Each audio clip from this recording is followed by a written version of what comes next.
And that should be bringing them in, theoretically. We shall see.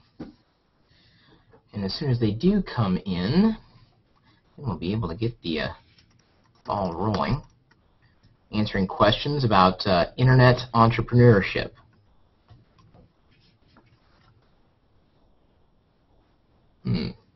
That's weird. Oh, I know why. Google Chrome has a weird full screen bug, but that's okay. I've worked with bugs before. Let's go ahead and make sure they can see it.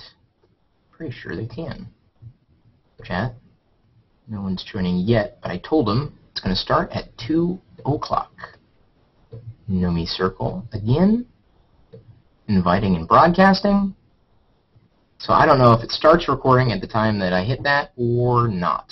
And I'm already having screen lag issues. Very strange.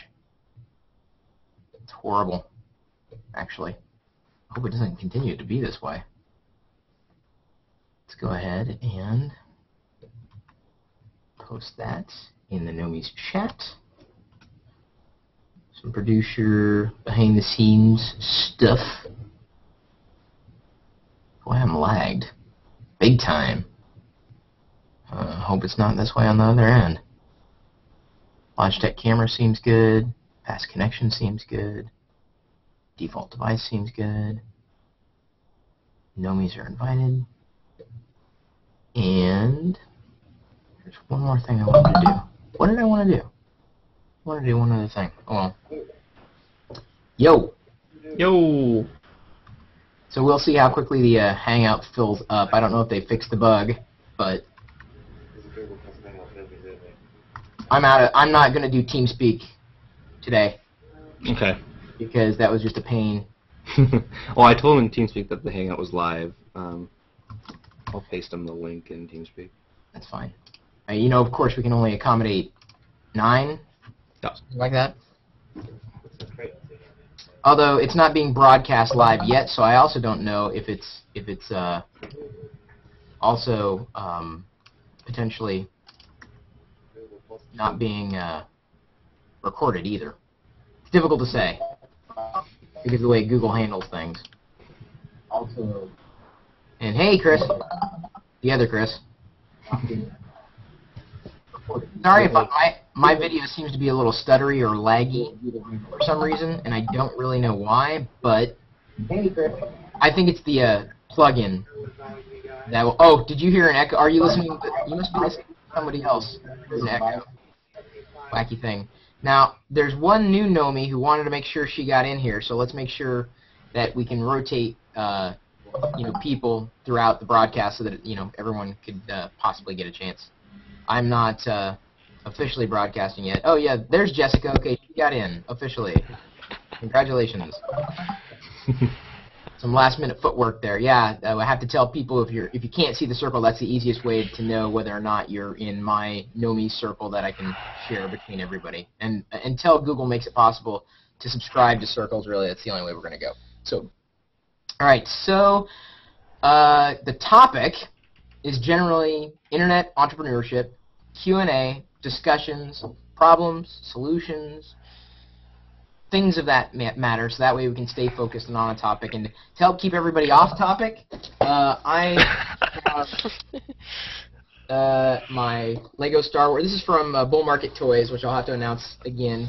The new TIE Fighter, which has an R5J2. And I didn't have that one, although I don't think these things really count as minifigs. I already had a TIE Fighter pilot, I already had an Imperial officer, and I swear I already had a Death Star trooper. But it says it's new, so I don't know if it's a new style, a new variation, or what. So the topic, despite sitting in front of Lego, again, is internet entrepreneurship, and I think I've established that already. So if you guys are ready to go, you'll hear it in 5, 4, 3, 2, 1, and then I'll start talking, and we'll be able to take it live, so to speak. And again, if you can rotate, so if other people want to come in, you may see them in the comment thread as it's posted publicly. You may see them or hear them in TeamSpeak. You may have them call you on the phone. I don't know how they're going to get a hold of you. I don't know who had that phone. But feel free to, if you see questions coming in from chat, from the live stream, whatever, wherever, feel free to filter those along. So long as the topic sticks to internet entrepreneurship. That's got to keep it focused, because that's what's going to make it as interesting as building a TIE Fighter Lego set, in my estimation. So. Now, I know you guys are going to start asking questions about Lego. How many pieces? No, that's not internet entrepreneurship. But it's 413 pieces. All right. If you guys are ready, I think we're ready to post the broadcast video publicly and rock and roll. Do you guys... Wait, hang on. Do you guys even have questions in your mind, or do I have to start throwing things out? Okay. Well, good to know. We'll go ahead and... maybe I should have chosen a different topic. Hey, which video card do you have? Hey, maybe we can talk about that for a couple hours. NVIDIA versus AMD. Boy, that would just be exciting. All right. Seriously, folks, seriously, I'm going to try to keep it business-oriented. If only because, there's been an uptick in Gnomies subscribers who are small business owners. And a few of them have had a couple of questions I know in the Facebook group. Relevant to getting the word out, et cetera, et cetera. And I'm actually in the process of going through and cleaning out a few domains. And I may start with that particular part of the discussion here in a second. I'm going to start posting. I'm going to post the broadcast in video publicly in MP3. Converse. It's not just for you to sit and listen. If you just want to listen, that's cool. But if you want to converse, that's even better, because everyone will be able to watch the live. Everybody will be able to watch this. Just to clarify. And I hope to God this part doesn't get recorded. But the last time I did all this intro stuff, I was like typing, and that was like the first 15 minutes of the broadcast. All right, here we go. In.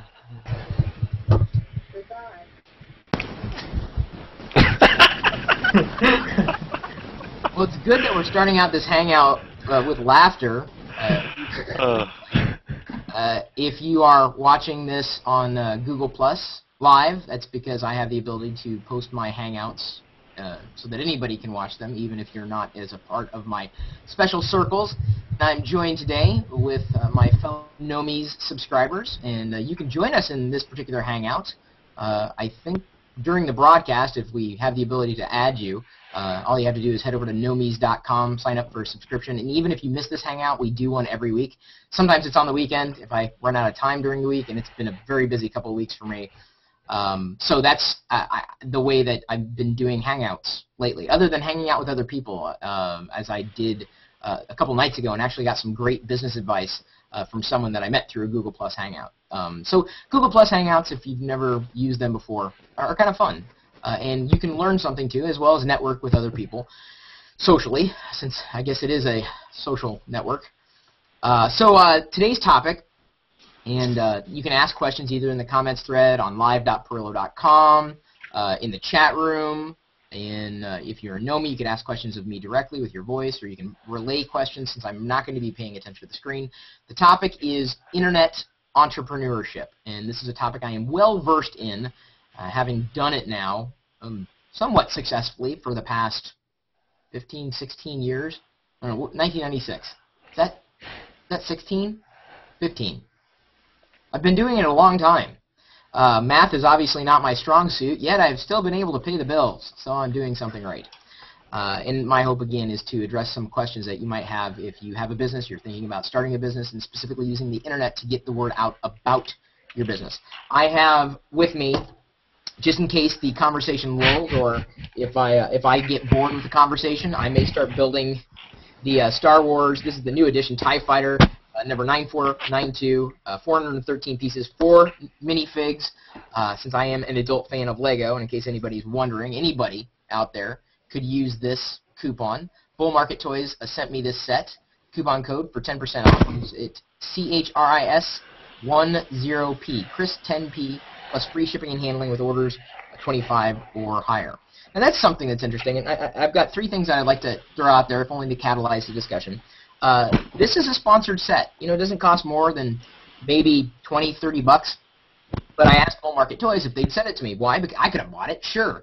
But they have a business where they sell toys like Lego. And And I figure, well, if I'm going to be building it anyway, I might as well be giving credit to someone for getting me the set instead of me just saying, hey, I bought the set. So I'm able to expose another person's business by hopefully bringing them more business and being able to have fun and enjoying my geeky hobby of Lego-ing at the same time. Sometimes you got to think creatively when it comes to what you want. And granted, Lego does not pay the bills. They've never really paid me anything. But it's something that I'm able to leverage, like a reach through Google Plus, to say, I'm going to let people know where I got it from. And I asked him, okay, could you give me a value add so I can pass it along? He said, sure. How about a 10% off coupon? And I was happy about that because it was a value add that nobody could get anywhere else. I had arranged that before I set up the Gnomies subscription. And it was one thing that, while Gnomies continues to grow, we're on our way to 300 now, well on our way, within 3 weeks. So, I'm constantly looking for what we could possibly do next as a value add. And even if we do just webinars throughout the year, even just 12 webinars for $97 is still one hell of a bargain, because most webinars will sell for $97 a piece. So all the things that we've layered onto a Gnomies subscription really is kind of like icing on the cake to me. I'll be doing the next webinar on Wednesday, analyzing Gnomies websites that they submit through the registration form or bring up during the webinar, and then of course recording it in case you miss it, or you could always go back and see it again. And if it works well, possible I would do that type of webinar on a regular basis. That may end up being the regular series of webinars unless we get guests to come in to talk about various things. But anyway, I use my business certainly to pay the bills, to help other people pay the bills, but I can also have fun with it too. I mean, business isn't always business. Obviously, I'm sitting here in a hoodie and a Steve Jobs shirt that I got. Now, you can't really see, but let me get closer here. This Steve Jobs here it's actually a series of words compiled together. So this was sent to me. Hang on just a second. It was sent to me by just a viewer. He wanted me to wear it, and I said, sure. So you can get free T-shirts if you do stuff online. I'm sorry, so what was the question on that one? Oh, I thought I heard a question. Well, never mind. Well, this Q&A is going so well, I would say, so far. So good. Let me tell you, I was asked a question recently, just yesterday, as a matter of fact, when I met up with PJ Hanna, who's a fellow Gnomie. He's the one that's giving you the massive discount on web hosting. Like, I don't know, how much off was it? You could pay for a Gnomie subscription and use their web hosting and still save money on the package. It was insane. I met up with him and a couple of other people. One guy was a fan of mine of Tech TV, and another guy I met locally at one of our earlier meetups last year. And then the fourth one is doing a conference here locally in the Seattle area. And they were looking for speakers, and this is why we sat down over coffee. Actually, I just had water. So, not like you needed to know that, right? I mean, beverages don't really change my mood unless they're mood-enhancing beverages. The question was, if you had a chance to speak to small businesses, like local area businesses, and tell them what they're missing, what would it be? What could you shock them with? And I didn't have to think too hard before I said community. In fact, Jerry, who's also a fellow Gnomie, was bringing this up last week. He built websites for businesses to help them with a sales funnel so that they convert more people when they land on the page. Now, granted, Gnomies.com is really just a stock WordPress theme at this point in time, but if it converted Jerry and his business is to build landing pages, I would say we're on the right track. But I asked him, I said, why did you join this mastermind group versus another business mastermind group that you may have joined? And he said it was because I was approaching it with a very community-oriented, focus. A lot of these membership sites, they just expect that you're going to live on the site. And I would say Gnomies.com right now is very anemic. We have some blog posts, some content that we've uploaded where you can download easily, some information about where you can get to things. But then we added on the a Minecraft server, the Old Republic guild, or the Steam group, because people wanted to have fun. They were connecting anyway. I said, hey, we might as well make it kind of official. But then on top of that, IRC, the chat, allowing you to become a part of the Google Plus circles, all these value adds that really no other mastermind group was doing. So when I share the Gnomie circle publicly, you'll get a few more followers, more than you get when I just share it between Gnomies. And then, of course, when we tweet out your name, you get a few more followers. And this, of course, should lead to more attention to what you might be doing at any point in the future, if you're an interesting person, that is. Because, hey, I can only do so much. I can't make you interesting. But the idea was to take, shared knowledge, questions and answers on an ongoing basis, and really allow you guys to leverage the knowledge of one another. I'm not looking just for one type of individual. I'm looking for a variety to basically support the Medici effect, where you can come to amazing solutions by putting disparate, variables together. Things that you would normally not put together could create something wild and wonderful for you or for the world. So when I talk about community, I mean it through and through. Everything that I've done with Locker Gnome over the past however long it's been has been predicated on the model of connecting people. So Gnomies is just kind of like, it's the same thing I've been doing for so long, but instead of just giving that information away, I've placed a monetary value on it, and it made it in such a way that it's an insane bargain for anybody who is in business.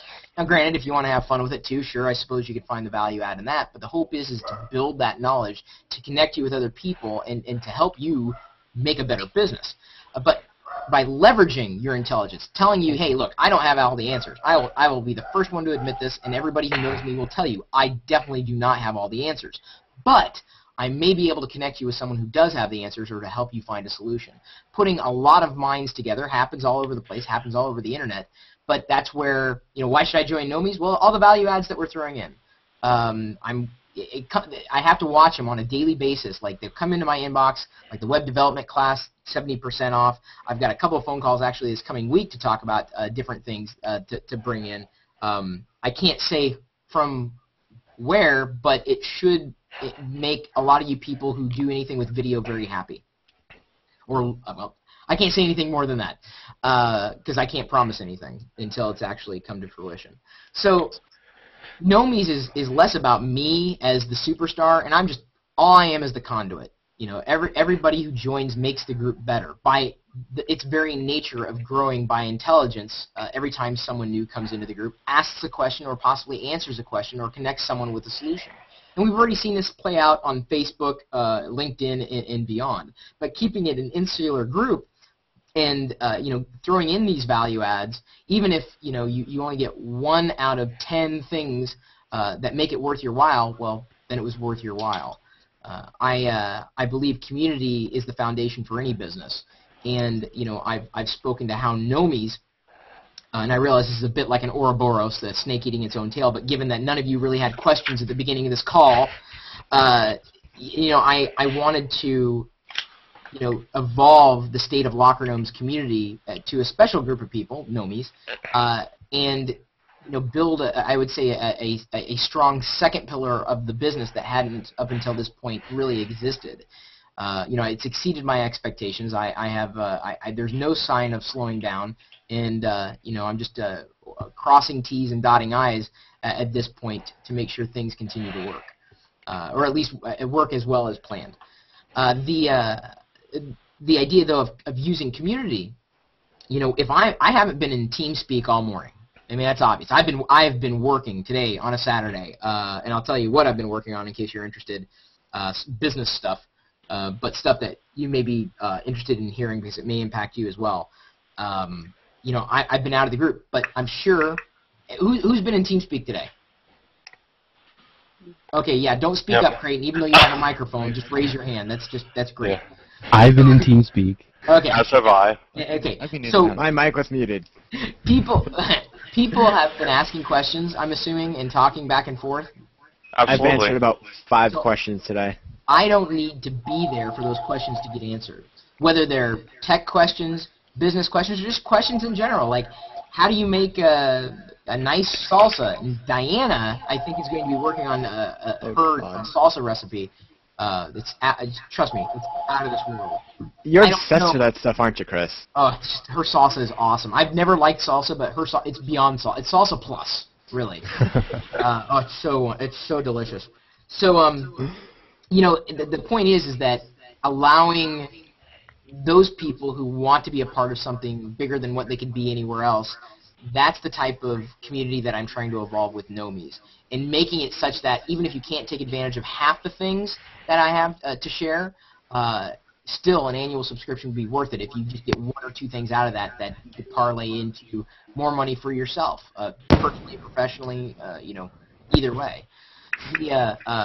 So community to me is always the drive, and that's, I think, what has kept me rolling forward, whether I'm on Google+, Facebook, YouTube, LockerGnome.com, LockerGnome.net. It's the community effect, and Gnomies is just a very, very special community. You guys are very elite members because not everybody's in it, and anybody could theoretically be in it. It's just that not everybody's in it, and so that winnows down the possibility of a lot of problems happening. Not to say that problems won't come up, but you can network with them and know that you're kind of in this group together, and there's a certain value to that. I don't think it's tangible, but I think it's still that kind of spirit of community that's a little bit of fun, and I'm trying to find more functionality constantly to be able to throw into it. So I'm going to probably be speaking to that point on how businesses can better engage their community so they have a more stable foundation. And I always go to, when I think about this, like you connect with businesses, but you connect more with the people in the business. I've always believed that. I got a phone call this past week from a hairstylist that I've been going to one of those $10 haircut places. They basically have you in, shave your head, and then you're on your way out, $10. And I don't care. It's just hair to me. It'll grow back. And I finally found someone. It was a few months ago, Christina, and she did a very good job. And she took her time. And I'm like, this is the person I want to have cut my hair next time. They're not all the same. So I went back and she did it again, and then she did it another time. And then I get a phone call saying Christina's now opened her own salon. She's a few blocks away from where she was. And so my business is going to be going with Christina because of her as a stylist, because she did good work. I wanted to see her, and so I guess that could be considered a part of the community. So that when someone here in town says, "Hey, I need to get my hair cut. Where should I go?" Oh, go see Christina over here. The biggest problem I think businesses face is not knowing where their community is, or not, once they do know where their community is, not understanding how to better engage them. They'll see a Twitter account, right? And they'll sign up, or they'll get a Facebook page, Google Plus profile, and they point you to the website. I'm like, well, it helps certainly if you're doing new things on the website, but pointing to the website outright, not very interesting at all. I think the hope that any business would have is that they had some kind of community. And if you don't have a community, you've got bigger problems. You're not creating anything interesting. You're not creating those evangelists. I think of, if someone were to guess, hey, what kind of coffee does Chris Perillo like? Starbucks. The most? Pete's Coffee. Pete's, exactly. And I talked about it so much. Chris, could anybody tell you what kind of toys you still play with? Yes, they could. I kind of let down my guard sometimes. But it's being, I guess, an evangelist for this brand because I enjoy what they do. It's not because they pay me. And a lot of people who watch videos online assume that if you talk about something and you're happy about it, you're getting paid. And that, well, number one, it's rude, and number two, it's wrong. So when you have a business and you haven't identified your strongest supporters, you've got to make moves to find those strongest supporters. Whether it's tied into an affinity card like what Starbucks does, you have the gold, you can get a gold card and get special discounts and whatnot. All the way to when I met with the Perk directors a few months ago. I was very happy with this app called Perk that could basically save you money here in the Seattle area with restaurants. We used it last night, saved $40. It was awesome. Didn't have to pay anything. The app is free. Didn't have to sign up for really anything, and it just works. So I asked them the same question. I'm like, do you have other evangelists? And they said yes. I said, what about bringing them together over a nice little dinner or coffee or whatever to get their feedback? And they're like, why didn't we think of that before? And they did, and they got a lot of feedback that they otherwise wouldn't have received. Instead of just guessing what the community wants, sometimes you just have to ask. And you can even watch me play this out with LockerGnome in general. Like, I'll ask the community, what do you want to see more of? I mean, we can kind of tell through web statistics, But generally speaking, especially with the question over and over and over and over again, I mean, if it's a good question to answer, certainly it can be answered. Even the questions that, yes, could easily be Googled. In fact, it would take someone less time to Google it than it would to ask someone who is just going to turn around and Google the question for them. But it happens. There's times that I ask those things because it's more convenient instead of having to flip through things if someone's on hand to ask that question. I'm talking more like the mundane questions like Mac versus PC. Like, okay. And then, that's the thing. If someone asks that, I've got a laundry list of links that we've already written, and I've explained it all already. So that's, better prepared, or being better prepared to help someone who's looking for knowledge and turning to you for that information. And that's the type of knowledge that I'm more happy to share, the ones that are asking for my perspective, not just something that's black or white. Because it's to me, it's not always black and white, especially when it comes to business. So, I've been talking for 4 hours straight now. I don't know if this trigger.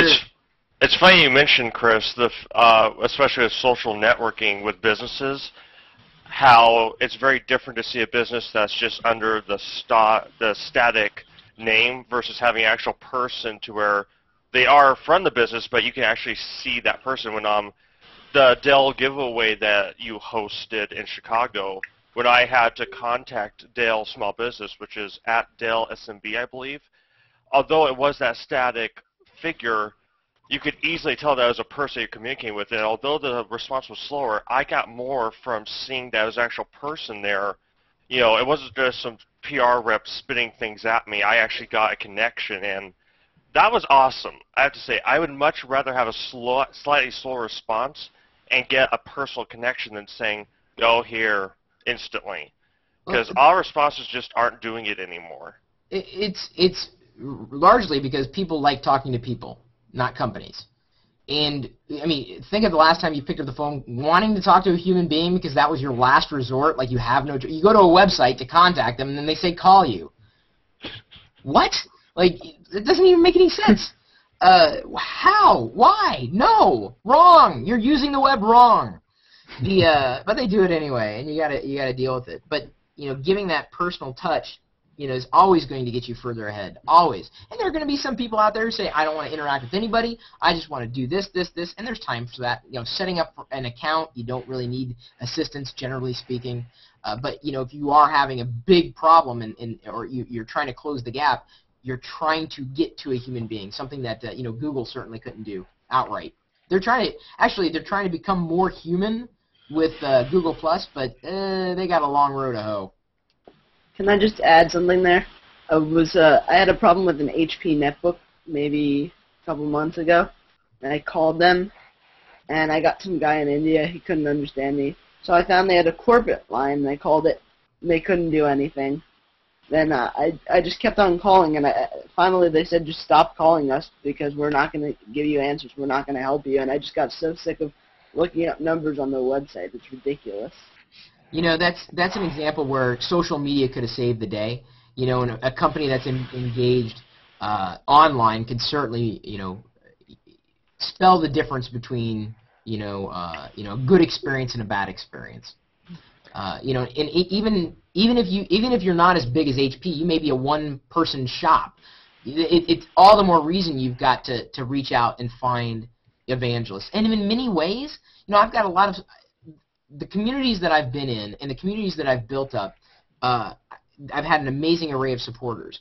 But if I had to identify, if someone were to ask, Chris, who are your evangelists, I would probably turn to the Gnomies first, because out of the entire world that might have seen my information, used my knowledge to do something for themselves, this is the only group of people that on an ongoing basis is basically subscribed to that value that I've brought them for the past 15 years, or will continue to bring them until I hope not to die anytime soon.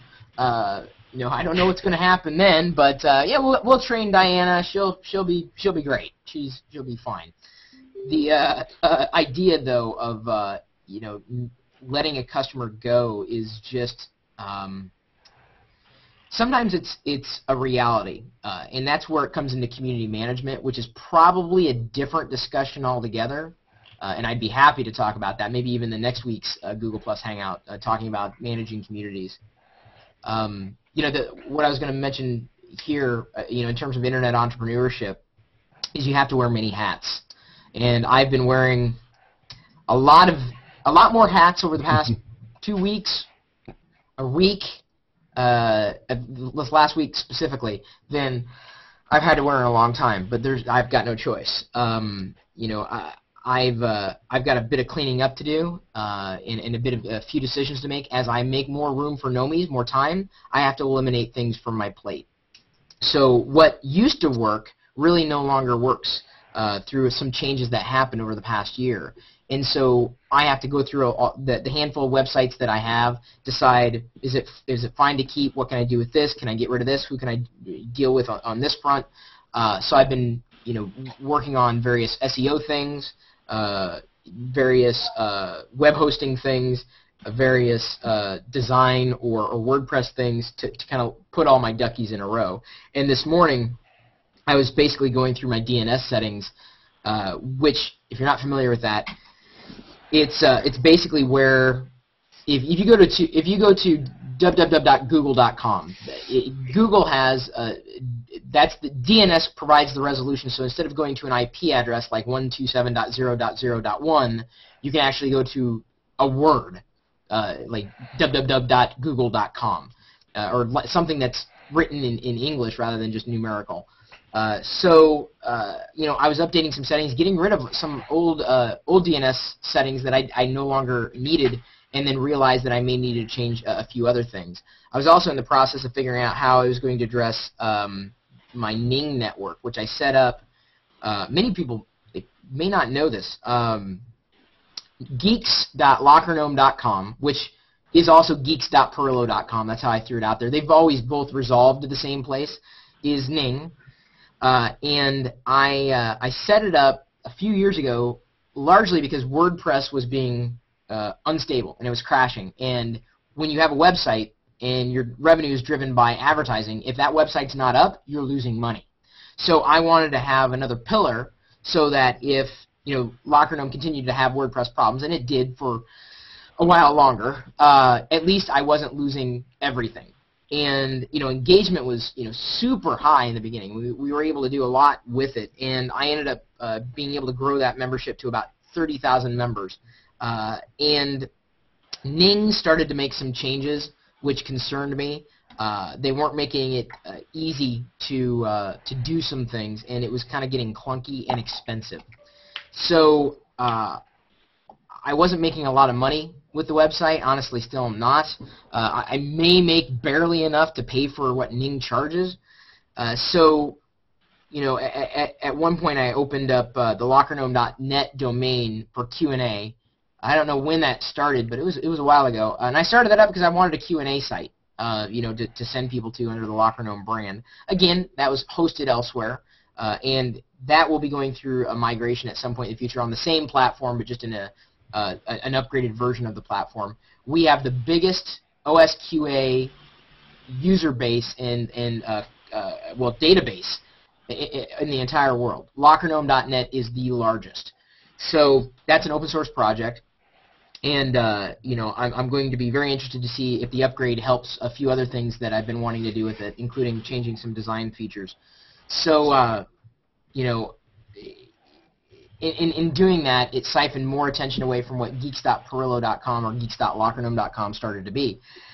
And I started to think, well, what can I do? Ning doesn't make it easy to export, and where would I take the data otherwise? And so I can't really say much about where I'm going right now, but I'm making plans to take that database of users, of which you may be one, and migrating it and changing the domain altogether. I'm going to try to get away from doing subdomains on Perillo.com or LockerGnome.com as much as I can moving forward, if only because of search engine behaviors.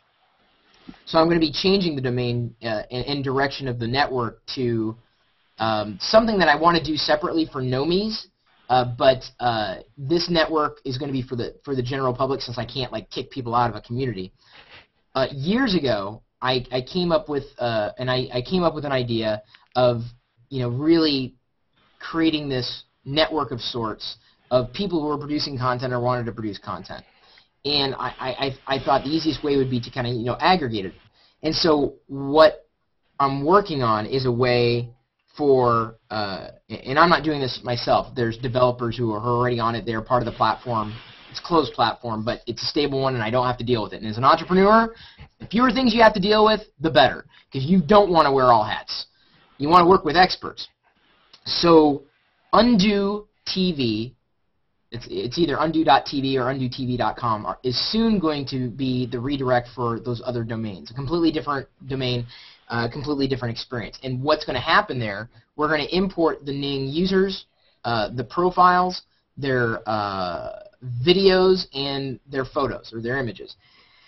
But the primary direction is you go there, you got your account, you connect it to your YouTube account, and every time you publish a new video on YouTube, it shows up in your profile automatically with the title and the tags and a link, somewhere saying, hey, subscribe to me on YouTube or whatever it is, so that everybody who's in the Locker Gnome community can come get in a profile there, and they may never look at it again. But the idea is that you could come off-site to find out who else is in this community, who else is in this thing that Chris may talk about.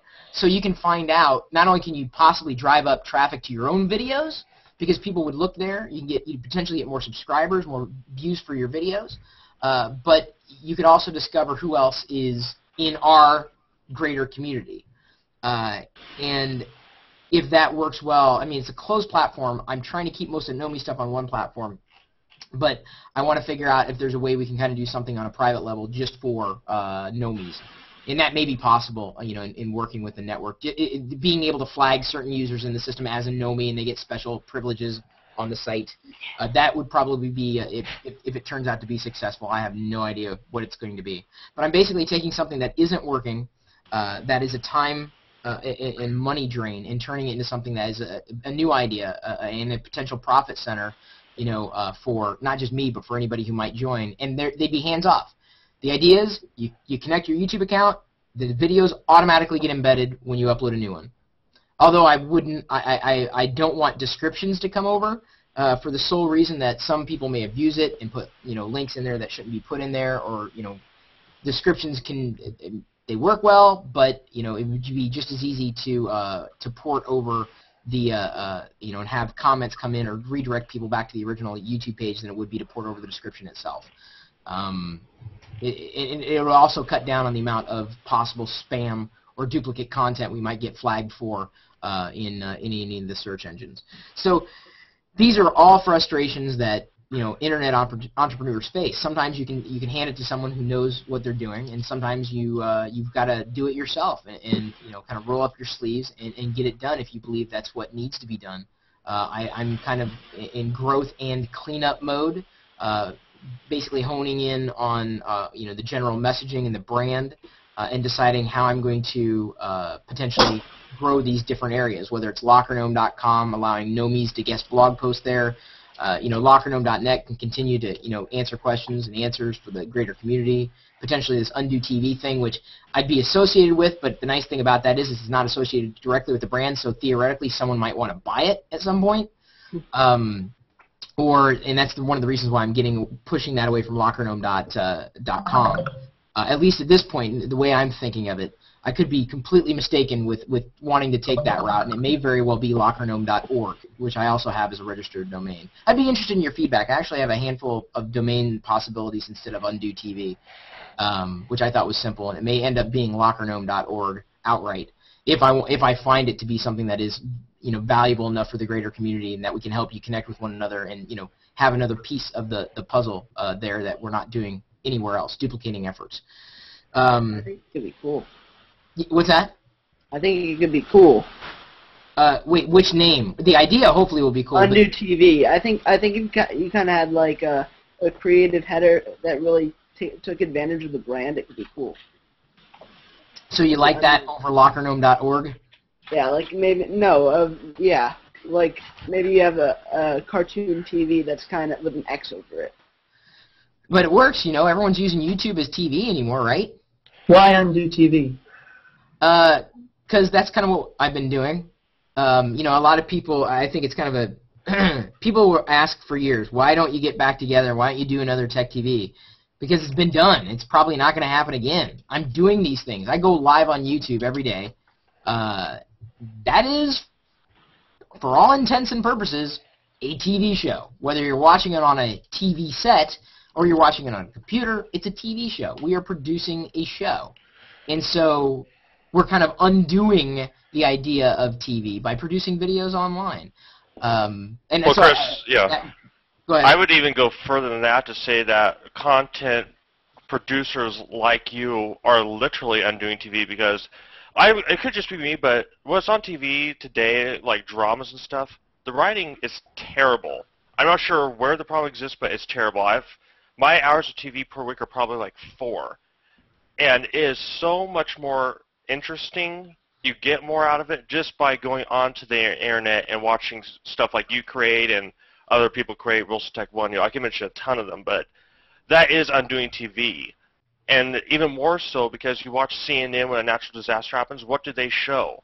Oh, gee, is it Twitter and Facebook, people commenting live? I can watch that on my monitor to where that it's a literal sense as much as it is figurative. That is literally undoing what we used to call TV. And I think that the TV producers need to take heed of that and realize that their market is going to be dropping soon if they keep on their path today. It's something that I've been taking advantage of, but wanting to help other people inside our community is that's the point that's been lacking, and I hadn't been able to do enough of that, you know, on LockerGnome.com with the software. That would need. I'm trying to make it in such a way that I don't have to babysit it. This is another part of being an internet entrepreneur. You have to be resourceful. The game changes every month. Well, at least every year. You've got to think differently about how you approach business because what works today is probably not going to work the same way a year from now. And you don't have to scrap the whole thing. You can just come back to the idea later. Hey, Chris, I got a question for you. Yeah, Chris. Basically, we're talking about content and getting content out on the internet.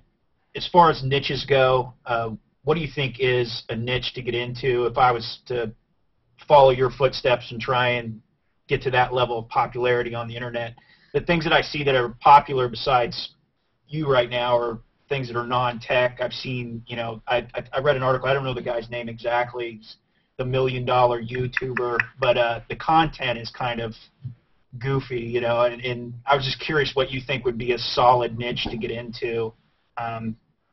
Be profitable. Real quick before he answers that, Chris Yates wants to jump in, so I'm going to drop out for now. Take it easy, guys. Thanks, Brian. Chris, it's interesting. Someone commented on LockerGnome.com the other day saying, I want to be a freelancer, but I just don't know which niche to start with.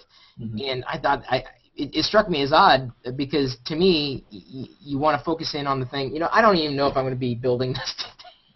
Not that no more advertising for Lego. And I even had my these are the trays I use to separate all the pieces. They're just little lunch trays from. You got to get Chris Perillo stickers for that.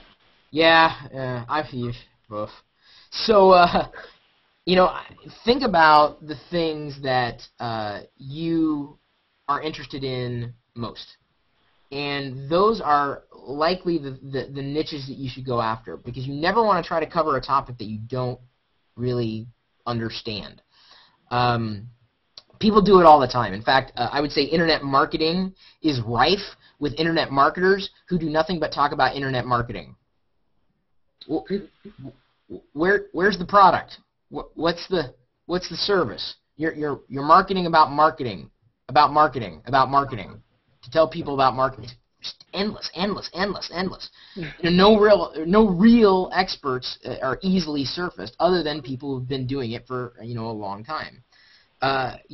Each niche certainly drives a different value in terms of a CPM or like advertising revenues or potential advertising revenues.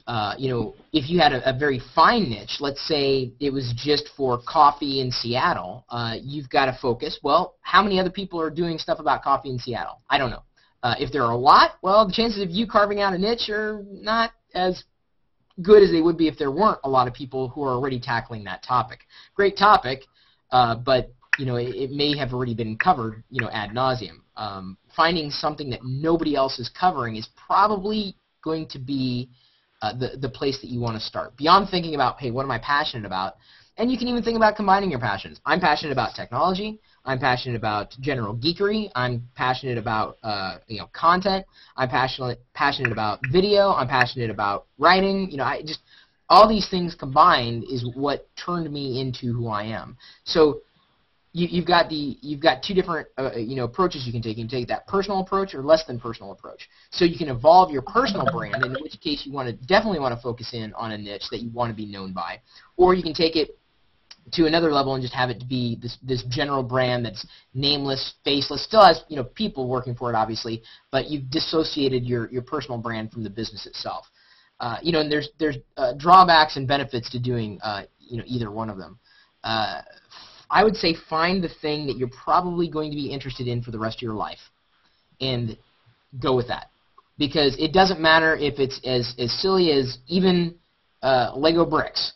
There are handfuls of people who are making a living from building Lego creations for companies. They're selling building Lego bricks because they loved them so much.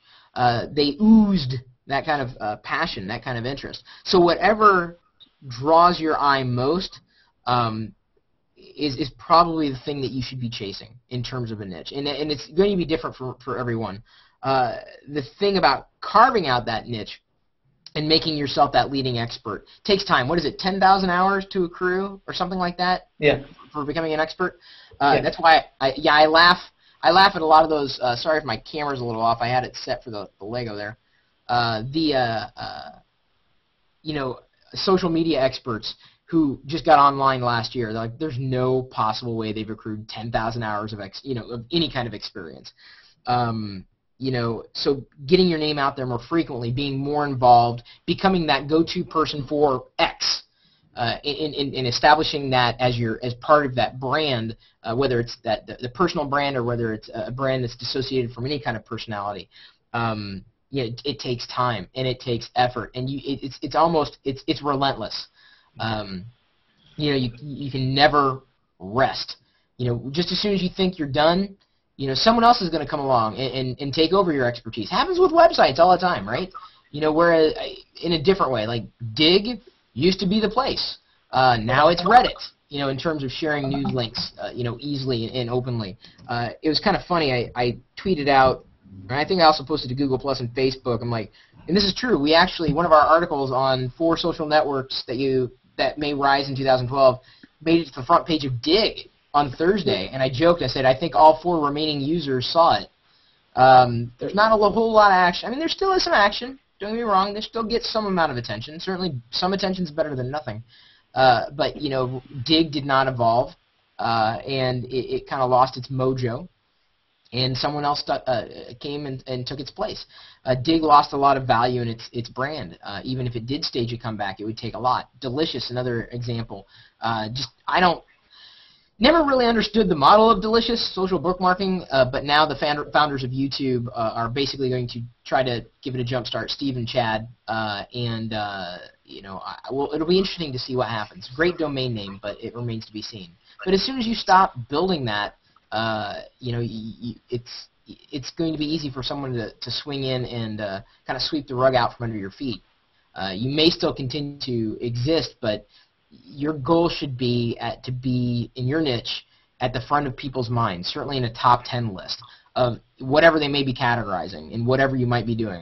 You know, if you want to own the market for bear pelts in New York, own that market. Be that person. Get out there. You know, it takes more than just sending out a tweet or posting to Facebook and uploading a video to YouTube. You got to get out there. You got to meet people. Sometimes if you can't meet people, then you host meetups to bring people to you. and especially if you share interest or you're starting to pursue interest in a specific niche. But I think the bottom line is identify what you're most passionate about again, and just be very mindful that it's going to be very time intensive for you to get. It took me this long to become an overnight sensation. Or let's rewind. For those who remember me from Tech TV, some they say, yeah, Tech TV was great. And some people believe that I got my start at Tech TV. I'm like, no. You don't understand. It took at least 5 years of work in establishing myself as a name and a brand on the internet before I could even get the opportunity at Tech TV. The interview happened, the initial interview happened on webcam because I was talking about a book that I had written based on the experiences that I had, the years prior. So it's funny when you think about overnight sensations. They're not overnight sensations. They put usually will put a lot of hard work into things, or if they're not doing it, someone else has. Chris, when did you come to the realization that it was just too much for one man to handle? I mean, how did you go about that? Did you? It's ebbed. Yeah, that's a good question, Chris. It's ebbed and flowed, and I think when you hit growing pains and you realize you're at your wit's end, or your expertise is only so expansive, then it's time. And when you realize you're mired in busy work, it's time. And entrepreneurs have a tremendous problem in letting go of control. This is another thread that runs through. Not only do we have short attention spans, we also don't want to lose control of things. And I learned it was, I knew I could build it into something more if I only had this, if I only had that, if I only had this. And I've always believed that because that's led to very great opportunities, very great revenue streams. But I'm knowing that, okay, for example, I want to do some things with WordPress. I can't do anything with WordPress. I can tell someone, hey, here's how I'd like it to work. I can't do it. I want to be able to do the video thing for the community. I have an idea about how it could work, but I can't do it. So either I could spend all my time trying to learn programming, put together a site that's just absolutely horrible, if not in function, then certainly in design, or I can work on finding the resources to put it together so that I can bring someone else in on it. Lockernome went from a weekly newsletter, I think it was bi-weekly newsletter, back in the late 90s, to a daily, it was text, and it went to a daily HTML newsletter, basically the same amount of content, just paired up differently, and then we still had a text digest version that went out over the weekends. So, I did that largely because I had a team of people that could help facilitate. It ended up being a very, very, very, very, very bad business deal. I was lucky to escape with what I escaped with, and lesson learned. I've made maybe a couple of really good relationships that lasted through the years from that experience, but it was catastrophic, I would say. That is how it turned out. So, years later when I realized, I'm doing a lot of this stuff, I wonder if I could take the brand and bring other people into it. And I've always chased that. When I first started doing it, I said, you know what, it's easier to guide people sometimes than it is to do the work yourself. And while I was still doing a lion's share of the work, I was able to dole out responsibilities to other individuals. And that was largely because I realized it wasn't as fun for me anymore, and it was draining on my entire energy, what I needed to do, or what I could do better for the business to grow it. The business, over the past few years has gone from having employees to having no employees to having, I guess right now we really don't have employees. We have contractors who can take care of certain things to make sure things get done. Like, I'll do the videos, I'll get them titled, and I'll put it in Dropbox, and someone named Chris works on the other end to upload, to tag, to do everything that we had done. Because I know how to upload a video to YouTube, but it's not an incredibly technical process. It's just a very tedious process. So it was easier to find someone to take care of that, so that I wasn't spending 3, 4, or 5 hours doing what needed to be done if I could be doing other things to, again, grow the revenue, grow the business, so that I could bring more people in and grow. So recognizing when things get tedious for you, or you've reached your limit on expertise, or you want to even expand, that's when you have to start looking for people. And the problem with that is all the good ones are probably taken. But to get around that, there's a wonderful thing. Partnerships have worked out very well for me in the past. They've also not worked out well for me in the past. But it's a way to kind of get around of some of the limitations that you may run into when someone's doing their own thing, if you can figure out the right deal so that you don't, lose your skin in the game. Hey, Chris, I have a question for you. How do you go about initializing the community building? From starting up a brand new company from starting up a new company and a new blog to actually having an active community? I'll talk briefly on this, but I'm going to point you to a couple of videos. It's the same presentation, just done kind of differently each time. I think I got 3 versions of it. I did it at CeBIT, I did it at LeWeb, I did it at WordCamp in San Francisco right after Matt Mullenweg's keynote a few years ago on the topic of community. And it may give you a better idea in terms of the nuances and misnomers around community. Community, I have said in the past, is not a set of tools. I mean, you may see, oh, community tools. A blog is a tool. Forums it's a tool. But you would be a tool if you believe that this is creating community. No, you're just installing community tools. No, I'm not calling you a tool outright. I throw that joke in there too, just so the audience is listening. You got to give people something to believe in, a reason they want to be there. And if you don't create that, then you're really not doing that community a favor. Community, and really, honestly, I would say, I mean, Locker Room, I guess, has kind of been this way, but not as good as it could have been. We're getting there. But I think Gnomies is probably the first example that I would have when I talk to about community not existing on a website.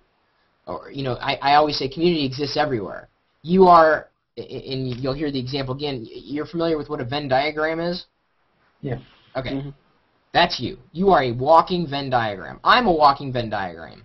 I'm someone who lives in Seattle. I also like Doppio espressos, which my mom apparently brought to me and put it on the tray sometime during this broadcast. I also happen to like Lego and specifically minifigs. So now all these circles are overlapping. Well, in that overlap, how many other people share those experiences or share those interests and passions? Probably a few. How am I going to find them? Well, maybe if I create a coffee-loving, Lego brick-laying, Seattle-living community site, they will come. So I've defined, exactly who we want to attract in this particular, I guess, construct. But the challenge is, wherever you take your interest, that's where you are. I know that sounds a little odd, but if you think about it, if Facebook, let's say, disappears tomorrow, we might be sad, but we'll find another place. We may have to go back to MySpace for a little while, but, I think we could all feel. I don't know if that would help Google Plus any, or one could hope. It's nice to have 6 million, I'm sorry, my bad, I'm getting ahead of myself, 600,000 followers on Google Plus.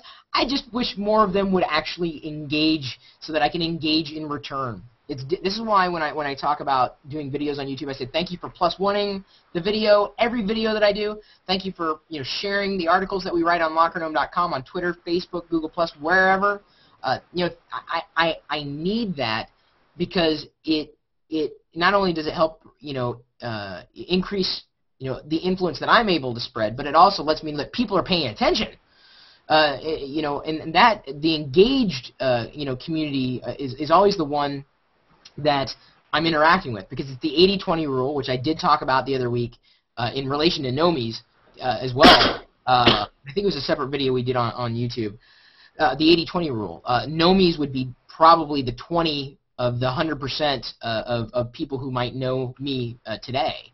Although it's funny, some people have no idea who I am or what I've done, but they still join Gnomies, and I'm like, wow, That's pretty cool.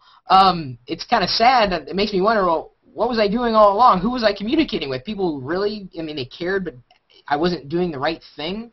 You know, I've been addressing this audience of geeks for so long in technology and technologists, and I've come to realize that I do more for small business owners than I do for technologists. I mean, I could sit here and talk about the iPhone all day long, and we could argue iPhone versus Android. And you're going to have your ideas, I'm going to have my ideas. I could go to a small business owner, and they just say, hey, I got a problem. What do I need to do? Well, you need this. This is what you thank you for your expertise. You saved me so much time and money. Here's your money. Thank you. I'm paying you. And what's your rate? Well, my rate happens to be $97 a year, which I believe is a really accessible rate.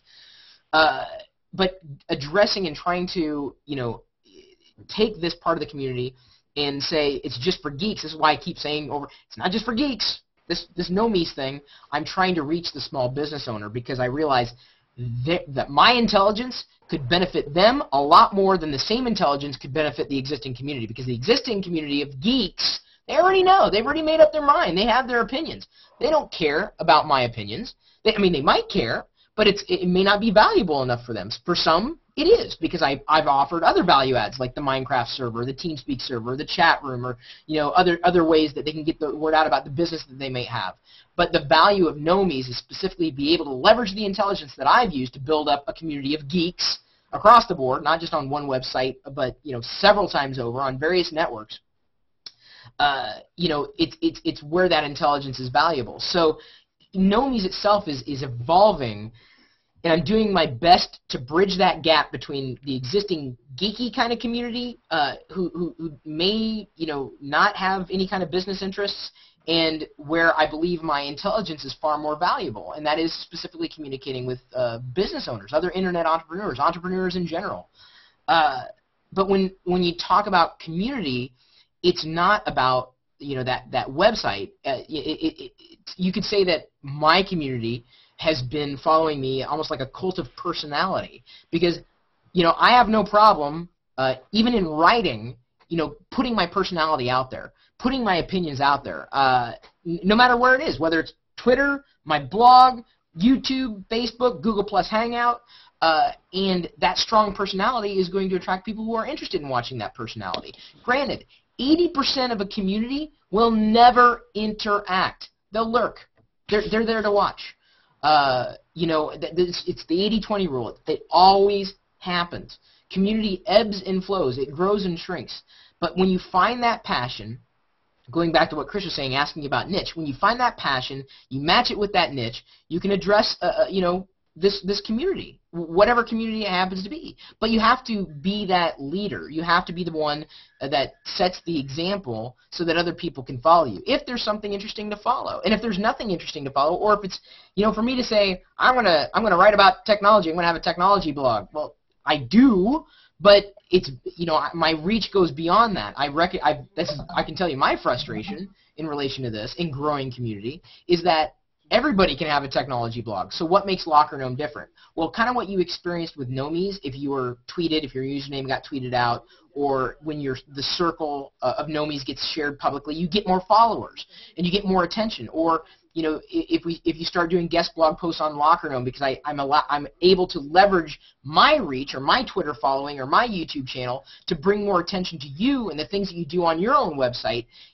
That's where I'm adding value. I'm bringing you, or any Gnomie, potentially my reach. Whether it's this plan, or a plan that doesn't even exist yet. It's thinking about being able to give back to the community as much as they're giving to me. Whether it's their attention, which is just as here's the thing, attention is just as valuable as money. This is why, if you feel that something is dragging you down and keeping you from doing something that you need to be doing, stop paying attention to it. There's no reason. Someone may send you an emotionally loaded email, and unless you need to respond to it, don't. Like, it's taking your attention. I mean, there's times I fight trolls on YouTube all the time, and it's kind of fun, admittedly, especially those who like to complain, and then I realize that they are probably at a bad point in their life, and it's usually what it boils down to. I've only been confronted in real life by one of my trolls, and he was apologizing to me. That was an interesting story. I'll save it for another time. But the community, you got to think about that niche. You got to deliver it differently. That may be personality driven. It may be information driven. Or it just could be this giving them a place to belong where they can't belong anywhere else. So yes, I'm going back to the example of Gnomies, since you're all part of the group. I don't know how to say this effectively, but my hope is to be able to help answer questions that Google can't answer. You can go to Google, you can type in a search, you can go to Yahoo Answers, you can go somewhere to get a response, but you don't know who that person is. You don't know who they are. You don't know how many years of experience they've accrued to give you that answer. You can go to Wikipedia, but oh my God. Let's go to the nuclear physics page. How many nuclear physicists do you believe have edited that? And how many 12-year-olds who know nothing about nuclear physics have the ability to edit that and make it sound plausible? I mean, so you have no idea where the authority is, generally speaking, on the greater web. This is why watch Google. Even though I think they've made a few mistakes, I think they're doing things the right way with the search plus your world, and a lot of the tech pundits were all, wah, wah, wah, wah. They didn't like it, but I'm telling you, that's the future. Google's been having a problem fighting spam for how long in the search engines? Well now, when you added me to a circle, if you do a search on Google for Lego or something, Lego TIE Fighter or something like that, say I'm just using it as an example to try to make it relevant. I'm going to have to build this at some point in time today, since I opened the box and I can't have it unopened for too long before my OCD kicks in. So you could search for Lego TIE Fighter. Lego.com may pop up. Amazon.com might pop up. But my post on the Lego TIE Fighter might also pop up because I may have written about it. So it personalizes that web search, and for people who don't like it, tough luck, because I'm telling you, that is the way Google's going to get around spamming. You're not going to add a spammer to your circle, because all that's going to do is make your search results even worse, and who wants to do that? Google, some people don't like that Google's, trumping Twitter's database or Facebook's database. Well, Google's all about data, dude. Facebook doesn't care about Google's business model. Google cares about Google's business model. And what is Google's business model? Anybody? Making money. Making money. Well, it's everybody's business model, but specifically, how is Google making money? Advertising. Advertising. Exactly. So everything is secondary to one thing: advertising. Keep this in. This is why I always get kind of pissed off when people try to compare Apple to Google. I'm like, they're two different companies with two different missions. Apple doesn't care about advertising. Their products advertise themselves. They don't make money on advertising. They make money on products. Google doesn't. Google makes money with advertising. Why do you think they're giving the product away? If you're not buying it, you are the product. So, this is something to understand in relation to how people are going to find you and the information that you put out there. You are creating a community when you put yourself out there. People who are following you for one reason or another. Some people follow me because I post wacky photos or share animated GIFs that fellow Gnomie Kevin Staff makes. Some people follow me because I talk about technology stuff. Some people follow me now because they want to hear my business advice. So there's a lot of different reasons that someone would want to engage with me. The tough part is splitting me apart. Some people say, well, can you just create another account and post your Lego stuff over here? No, it's me. You subscribe to me. If you don't want to, don't. And that's just something to keep in mind if you have a site that is trying to address a certain community, you're going to have times when that community is going to want to break out into sub-communities. So when Gnomies, it came together and a handful of them were Minecrafters. I'd never played Minecraft before. I can't see myself playing it that frequently. If I play it again at all, I might. I don't know. I got dizzy the last time I did it. I was so close to these 30-inch screens and moving around too quickly and spleefing all over the place. It was horrible. I swear to God, it was bad. But it was fun. Eddie Ringle says, hey, why don't we do a Minecraft server? I'm like, great, fine. So that a community within a community could coexist. So giving them that chance to play inside whatever you're creating for them is going to be crucial in how that community grows. And it may overtake the entire community. Who knows? Gnomies may explode and have nothing to do with the advice that I want to give. It may have to do that people want to join the Minecraft server, in which case I'm like, okay, well, I guess there's something to that, and maybe I have to look deeper into that to possibly go that direction if that's what people want. So the key with the growth of community is that you have to let it go organically. And by organically, I mean community isn't contrived. you can't just expect that people are going to participate. You can't expect that they're going to agree with you with everything that you do or everything that you say. But you just kind of have to let it happen. It's like you plant a seed and then you just let it grow. And if it doesn't grow, maybe you picked the wrong niche, or maybe there just aren't enough people engaged. They don't know about you. They don't really need to know about you. I mean, creating a community is largely around one thing. It could be a big thing, it could be a small thing. I would rather see you have 200 really passionate community members than 200,000. 200,000 that don't care anything about you. It's like Kevin Kelly's article, 1,000 True Fans, which was kind of the impetus behind doing Gnomies.com. The hope is that in planting those seeds, in sharing your goals with them, or putting something out there, whether it's a product, a service, information, things that people want that they can't get anywhere else, is ultimately what's going to keep people coming back and bringing them into you. If you're providing them value that really is, as far as you can tell, unique. Whether you're infusing your personal brand into it, or whether you're just doing something completely different from what everybody else is doing. It's a good way to start a community, rather than being just a run-of-the-mill like every other type of person out there. Everybody's individual. Every business is individual. So what are you doing to stand out? And I mean, I'm not asking you specifically for your idea. I'm saying that those are questions that you have to keep in mind. And hopefully Chris gleaned a little bit of that information too from the question that he was asking earlier. Yeah, I have to give you kudos because I've been following you for a while. I follow a few other people on the internet, and I think what you've done with Gnomies is actually the right way to go. Not to name drop this guy, but for a while I was following Gary Vaynerchuk, and he talked a lot about community, and the past couple videos that he's put out have been anything but obnoxious. It's ridiculous how he treats his community now, and kind of going off and go ahead.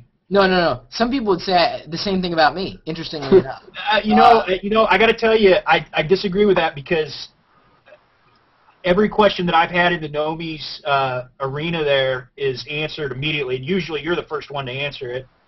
But all the questions that I've had that I've, like you were saying, going to Google or Wikipedia and not trusting the source, but in Gnomies I actually feel like everybody has my back. I can ask this question, I'm going to get a real answer.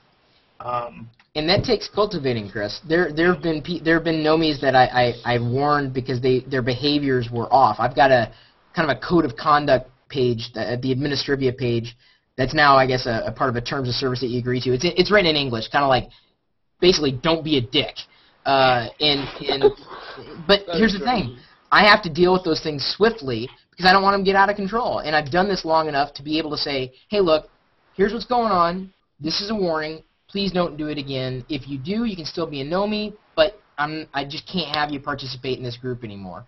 Mm-hmm. You have to watch that stuff to keep that value of trust open. In fact, I've thought about talking to possibly PJ Hanna about setting up a mailman server so we can have an email discussion list specifically, again, for business topics and email for people who would want to join.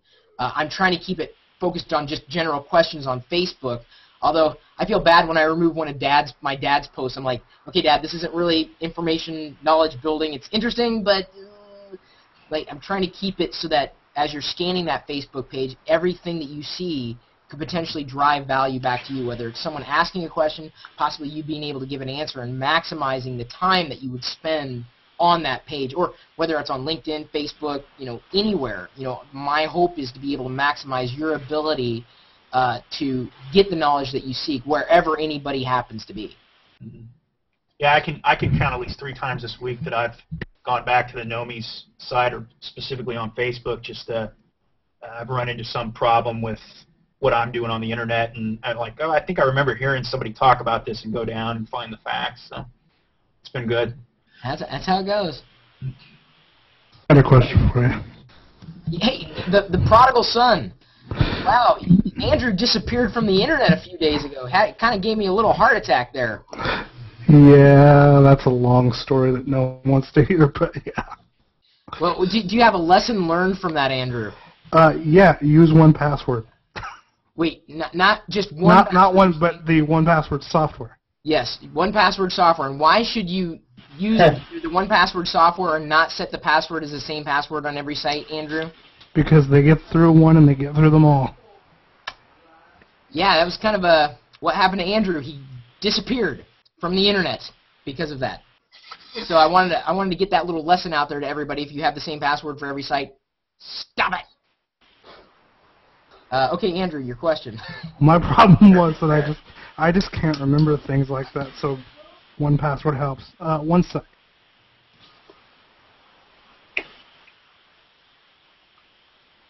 But yeah, anyways, the question I had. So I'm thinking about starting again. I was trying to do some IT support kind of remote stuff, because we all know the Dell stuff and HP and what have you kind of sucks. Yeah. And I set up the site and I spent, God, I don't know how much money. I didn't want to think about it. But I had it all set up, and then every time I'd get a customer, they'd be terrified to install the remote software. So I don't know how to get past that. I mean, granted, they're novice users, so I get it, but how do you get them to not be terrified of it? Yeah, you're fighting culture at that point. You know what? They're wise to not want to install stuff willy-nilly. Because yeah, no, and I tell them that usually. It's just how do you get them to... Well, do they trust you, Andrew? Get them to trust you. You may, do something that may not work right, but generally speaking, if you say, hey, I've had this many years of experience, this is what the software, explain what the software does, possibly, what it can help make happen, or the alternative is you can't deal with them because you'd be fighting headaches.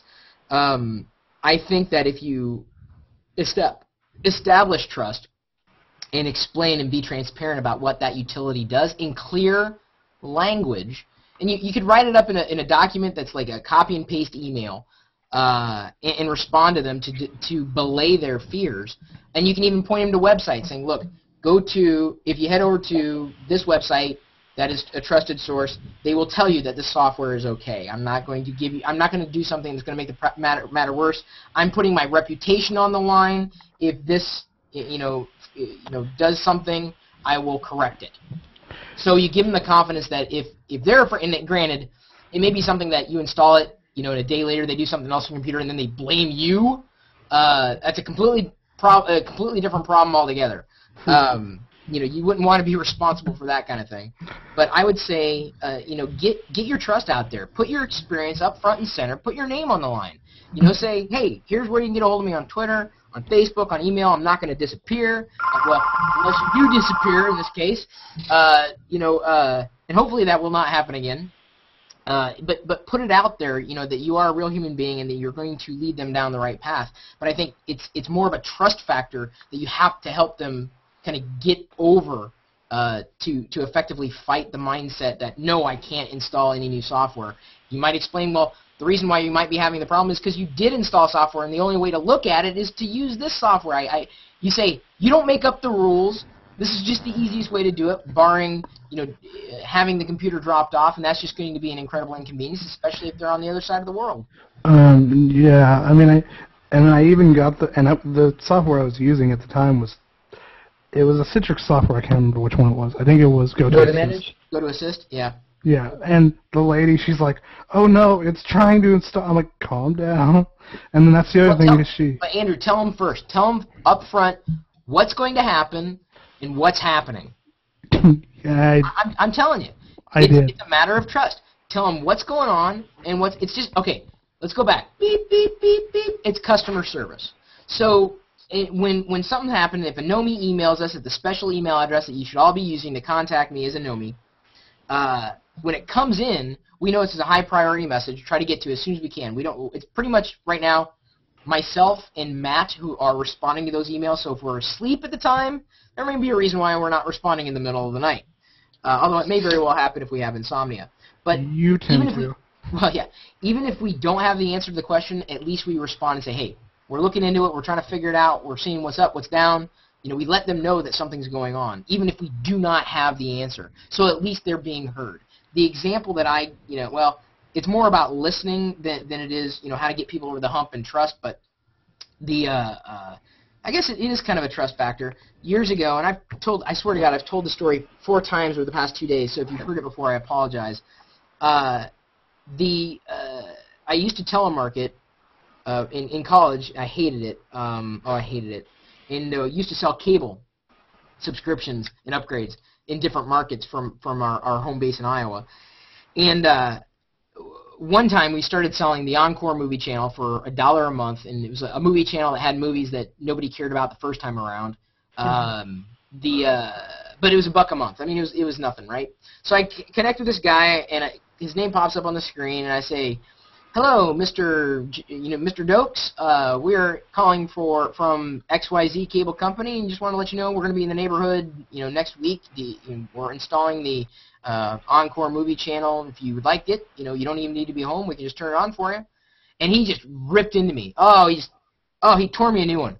Swear to God, 5 to 10 minutes straight, he unloaded, telling me everything that was wrong about the cable company.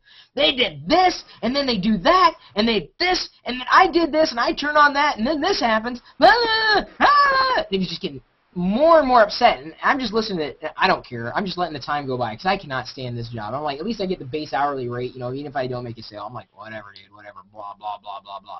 So he's going off on me, and I'm listening, but I'm also kind of like, I don't know why he's going off on me. Okay, sir, I understand. No, it makes sense. Yep, I got it. Now, granted, I may do that in other conversations, but it's usually a different type of conversation we might be having. So he unloads. I'm telling him I'm listening. I get it, and it's silent for about 5 seconds. It's only $1 a month. I say yes. All right, sign me up. So sometimes you just got to listen. Sometimes you just got to try to establish trust. And just by listening and being that human being on the other line, I made 50 cents or whatever the commission was for getting the Encore movie channel to get installed on the system. I could have hung up on the guy. A lot of people would have hung up on the guy. But, I was like, sure, okay. I mean, what do I care? I'm not the cable company. I mean, made a human connection. I listened. I established trust. And I mean, granted, that's not exactly to your, what you're going for, what you're asking about, Andrew, but it's the conduit. Tell people what's going on, be communicative, and be open. Sometimes listen and be able to more effectively address the problem before it becomes a problem. Well, yeah, and I did. I mean, had they sat down and actually read everything I wrote, I think it was a case of a lot of not reading and just... Make it short, Andrew. People don't read. Yeah. I'm not kidding. They don't. People do. And I love everybody here. And I'm just as guilty. I'm just as guilty. Make it easy. Make it quick, pithy, simple, straightforward. No flowery language. Just boom, boom, boom, boom. Make it digestible. Use bullet points. Small paragraphs. Yeah. Got to make it easy. You've got to make it readable. And I mean, the other problem... Oh, go ahead. By any chance, we're posting a video to give them better advice. Do you think that would be a better idea? It might be. If you can take the most commonly used questions and then answer them in video, and you can make it interesting, or you can give them the information in a minute or so. I think you'd be okay. I tend to be the worst video producer out there because I go blah blah blah blah blah blah. Well, see here. I think we've been doing this for like an hour and a half. Blah blah blah blah blah blah blah blah blah. To be honest, I don't think that's true, Chris. I actually quite like the way you've been recording. The amount of videos I watch now of you, just even if you are blah blah blahing away, I actually understand quite a lot about it. So even if you were to go on from 5 minutes to 2 hours, I would still watch it all just to see what was actually in it. So you do have people watching you. That's a good thing. Well, Chris, one of the other problems I had was not just that, but they'd say, "Well, can I call you?" "Yes, you can call me." But then they'd have this thing like I tell them, it's this much an hour, and then they'd say, "Okay, well, I want to call you and then they'd want to stay on the phone and discuss it with me for Bill 'em, dude. God knows how Bill long. 'em. Bill But 'em. yeah, and then I bring that up, and then they say, well, we haven't even gotten to my problem yet. No. Don't, here's the thing. I made it very clear on Gnomies.com. I'm like, look, you will have access to my time, and I will give you answers, but if you need me to spend a dedicated amount of time on one particular thing or another, that takes a lot more time and a lot more focus and a lot more energy on my part. So I would have a discounted rate, and I say that right up front. If you look under like coaching and stuff, I think even Chris was kind of asking about this earlier, wondering about one-on-one stuff. Haven't really put it into a package yet. I don't exactly know how to make that happen in something that would work for me, work for you, or work for anybody, other than to take my hourly rate, slice it in half, and potentially do even more, so that it's a value for the membership, but it's also a value for the information that you're looking for specific to an idea. So be upfront about it, and tell them, look, hey, just so you know, every bit of this time is on the clock. I bill by an hourly rate, blah, blah, blah, blah, whatever that happens to be. And if you're forthcoming, and then they get the invoice, and they've agreed to it. And granted, you better hope that they're going to pay the bills. In many cases, if you find that people are flaking on you, take half the money up front, or have a minimum. Say, hey, look, and think of it like, well, not exactly like wine tasting, but we went to Leavenworth, Washington last week. I even streamed the journey to Gnomies live. That was kind of fun. And beautiful, beautiful landscape. We took Stevens Pass. It was amazing. So it was pretty beautiful. I think the journey was more interesting than the destination. Well, then Diana and I found out. She just popped into the room. We found out they had wine tastings. Very affordable. Like that Andrew is asking a question here.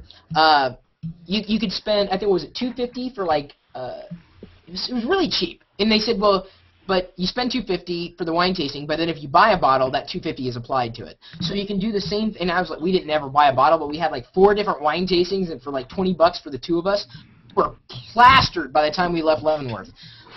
Luckily, we were not the ones driving, so it wasn't so bad. It really, but it was very tasty though.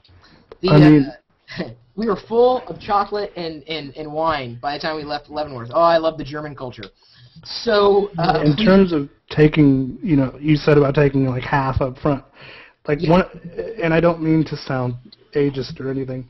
One of the things I have problems with, especially with older folks, is they don't want to do that because they think that you're just going to run off. It's like, well, that's not how. Okay. So again, it comes back to trust. Have you reached out? Okay.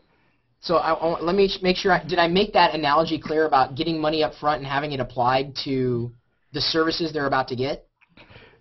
Yeah, I mean, I get it.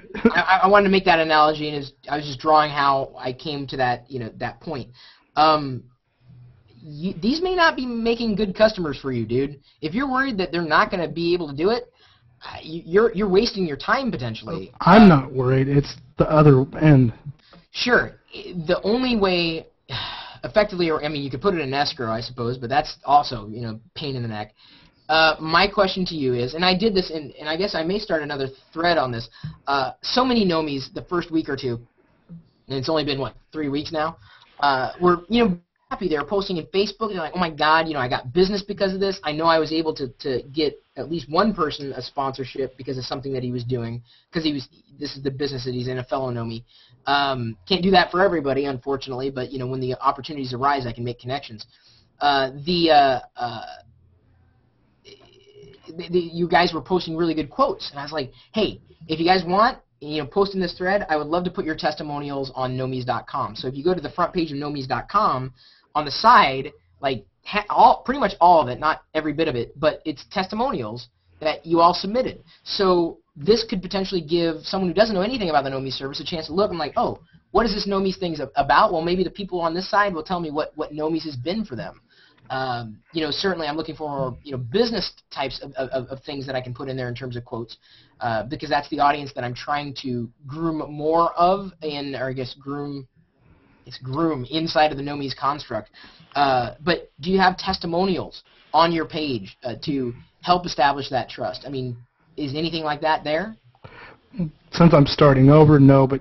Okay, so... You know where I'm heading with this. Yeah. Also, word of mouth. Okay, your business. Okay, You're creating evangelists, dude. If you do that job well, you want them to tell someone else they know that might have problems. You want them to tell their friends and family to go to Andrew to repair their computer because Andrew took care of them. Word of mouth is everything. I've done as much as I can to get the word about Gnomies out there. I'm tapping my networks to the point where some people believe that all I'm doing anymore is talking about Gnomies. I'm like, apparently you haven't been watching. So, and I tell it, oh, he only talks about iPhones. Of the 4,400 videos on YouTube that are currently there, how many are about the iPhone? Fraction. Yet, in people's minds, that's all I talk about. Really funny. So, you've got to be able to get that trust factor there so that they will be your evangelist. So maybe discounting it a bit for the first few people to kind of get some testimonials might be a good... It is a possibility, or even, the idea of affiliate marketing or affiliate programs may work as well, although that's not as scalable. This is something that I've been thinking about with Gnomies and possibly offering an affiliate program for annual subscriptions. So if you turned around and shared a certain link with your audience and said, hey, join me at Gnomies, it's been awesome. If you do, I get X dollars credit, and the idea is that if you can get this many people to sign up, effectively that makes your membership free because you've made money, or you've made that money back just by referring people to grow the group. I don't think it would work on anything less than an annual subscription for an affiliate program because the margins are incredibly low to begin with. But I'm still noodling on that. But the idea is that I can, you guys, and by the way, thank you. Every single Gnomie, if you're tuned in live, if you're broadcast, or you're just watching the video after the fact, you guys have been amazing because you've done so much more for the group than I could do. Honest, I'm not kidding. The evangelism that you guys are just oozing is so, uplifting to me. As Chris said, he's very grateful that this thing got put together. You're letting me know when you talk and you're happy, you have outreach, and say you're bringing other people in because you know that's going to make the group stronger.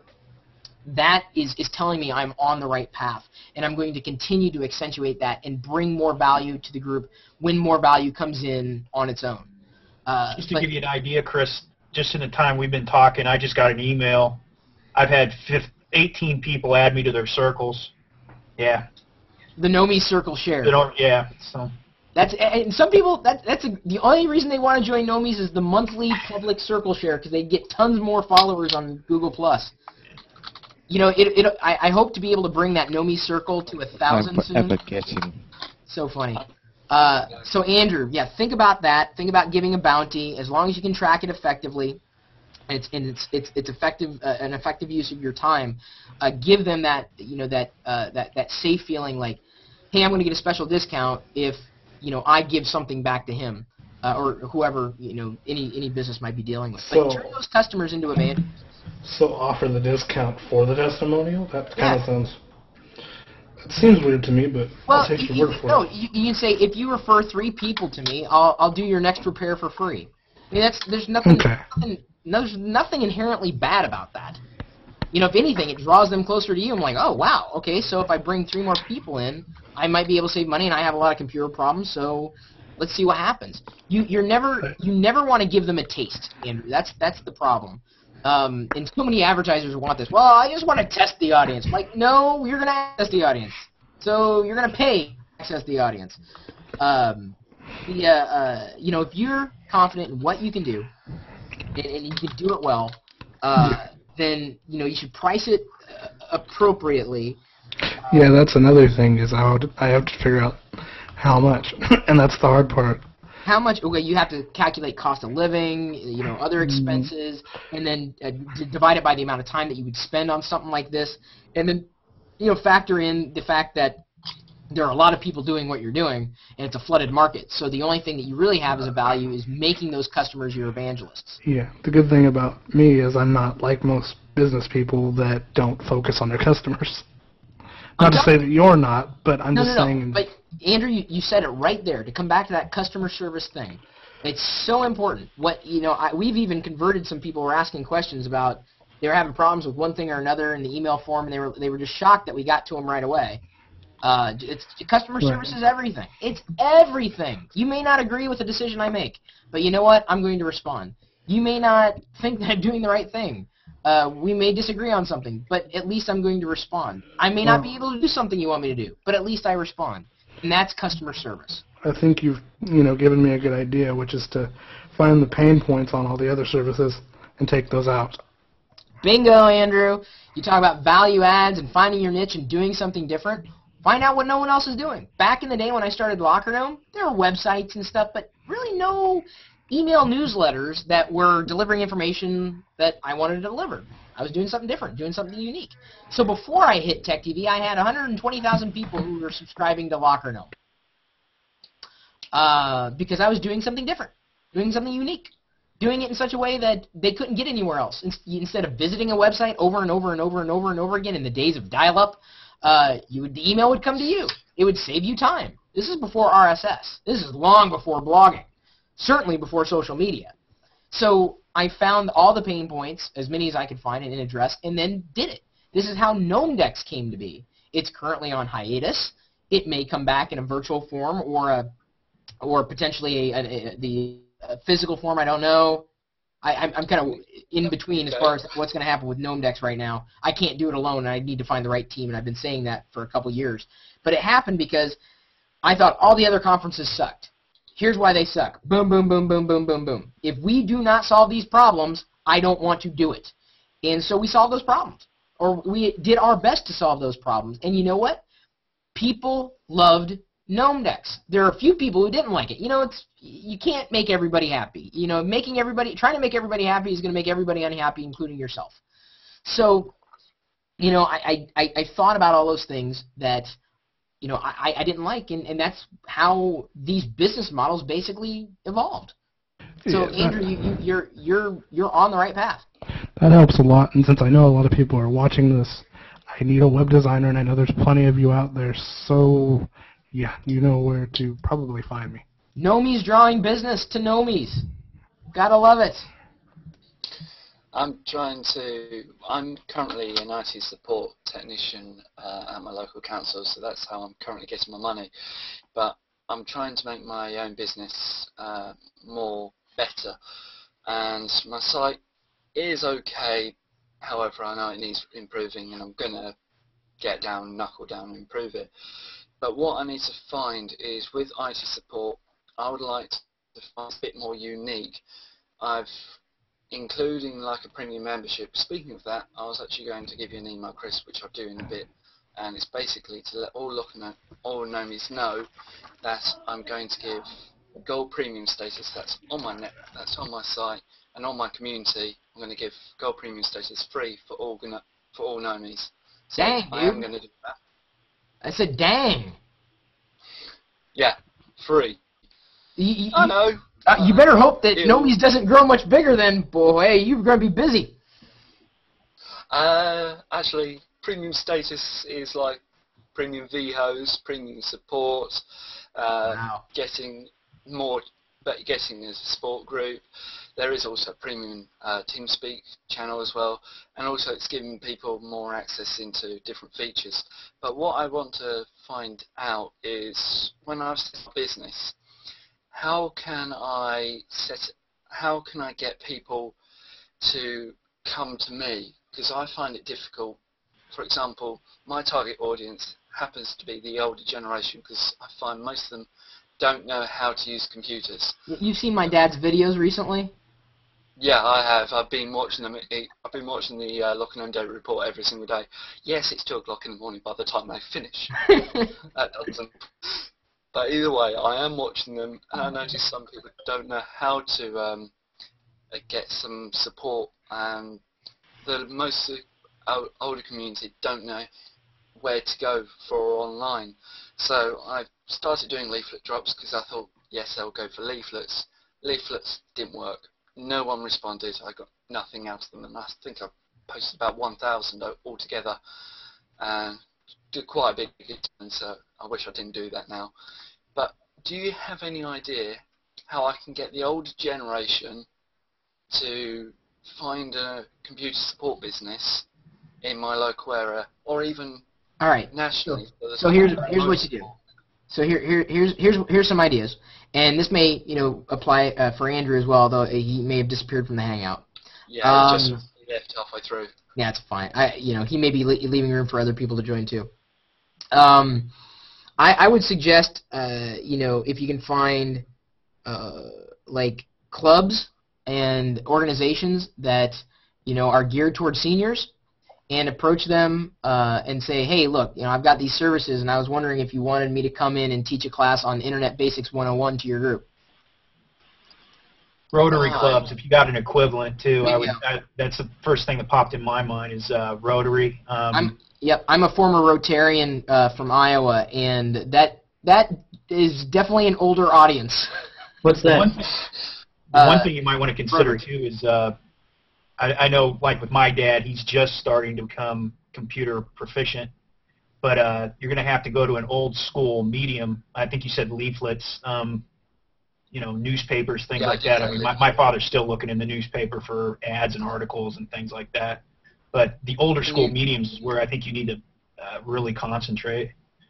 Right, so try and get some advertising put out in the local newspaper, and hopefully that will try and work out. When you do that advertising, put some tips in there.